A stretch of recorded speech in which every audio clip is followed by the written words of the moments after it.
Una sa lahat, gusto ko sana muna magpasalamat sa Panginoon dahil hindi niya tayo pinabayaan sa lahat ng pagsubok na binigay niya sa atin.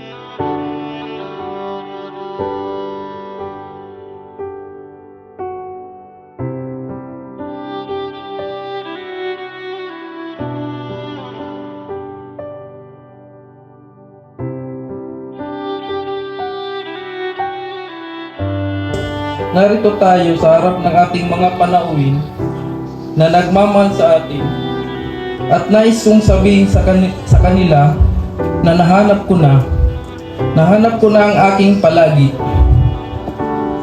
Mayra Relyoso Pori, ito lang ang aking may papangako sa iyo na kahit anuman ang mangyari, hindi ako magsasawa na mahalin ka habang buhay.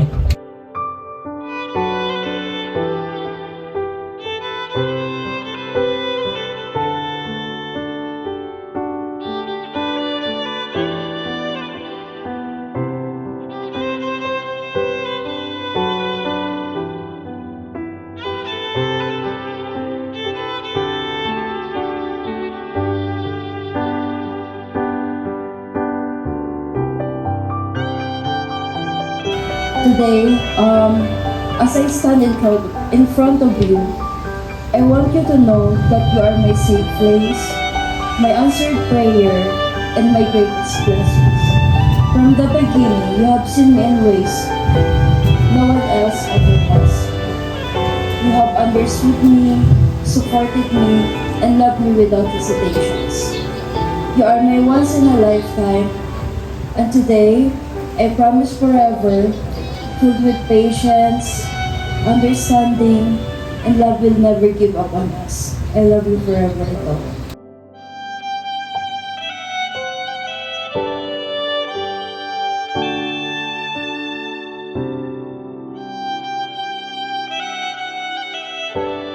Pinapahayag ko sa gitna ng kapulungan ito na si Emmanuel Sanyo Banyas at Mayra Relyoso Pori ay mag-asawa na.